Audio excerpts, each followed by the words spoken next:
Okay, so as promised in my earlier video, this will be my first review on Spartacus Rebellion by Ben Kane. This is the book. As I say in my earlier video, I was sent this one as a preview by Ben Kane in his publishing house, Preface. And I have to say I really like the cover. I think it's a good point of sale on a shelf. It's eye-catching, sort of tells what it is, and it's got I think the title's really good as well. I also liked Spartacus the Gladiator's cover. Again, it stood out. It told the reader what the book would be, what it would be about, and yeah, so I really like the cover. Okay, so Spartacus Rebellion takes the story up after Spartacus the Gladiator. At the end of Spartacus the Gladiator, I don't want to have too many spoilers, but Crixus the Gaul and his men leave the army and set off on their own, as Spartacus and his men head north for the Alps, and hopefully over the Alps and into Thrace.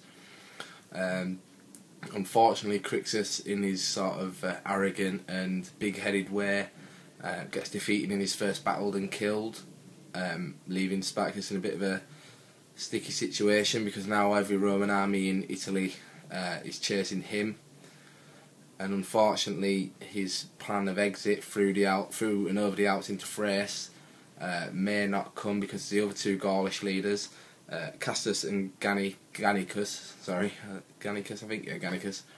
are also causing trouble within the ranks,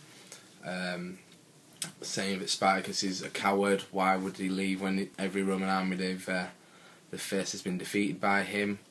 And they're threatening to take their men away from the army and heading them back south into Italy. So basically the book is the decision about what Spartacus will do.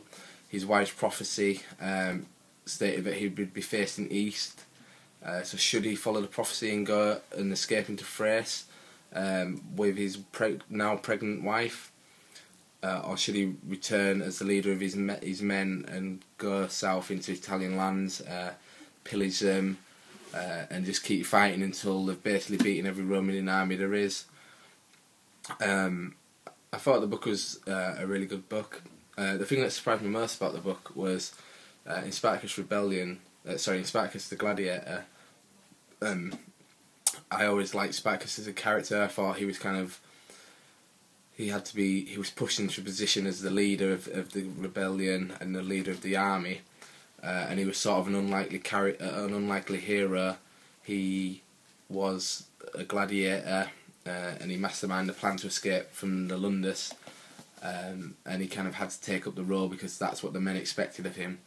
And these are sort of heroes that I always like from historical fiction. Like, I'm a massive fan of Bernard Cornwell, and that's sort of one of his kind of trademark characters, is a hero who's like a very unlikely hero, normally one who works their way up through the ranks of an army or works their way up through the ranks of the navy until eventually they're a leader of men, but they're still sort of one of the men type thing, which I thought Spartacus was in the first book.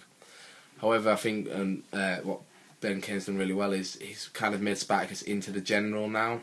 So more, he kind of has the twin personalities. He sort of has one thing, he's happy with his family, but he knows he has the lives of 50,000 slaves to look after, so he has to make these hard decisions.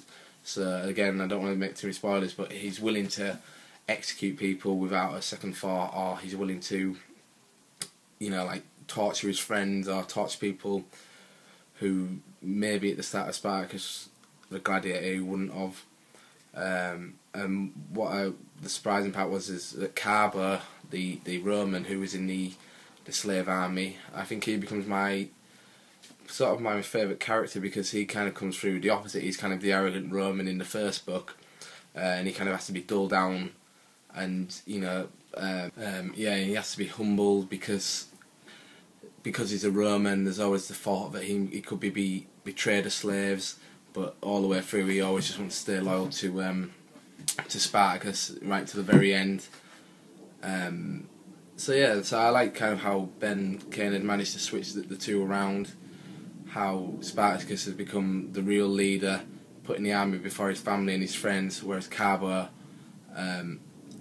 had started off as the arrogant one, the one who should have been the leader of a cavalry brigade or a century of soldiers. But now he becomes a follower, but he becomes a loyal follower, which I really like. So I really enjoyed the book. I'm really glad I picked the books up. Before I'd only ever really read Hannibal, Enemy of Rome by Ben Kane, which I really liked.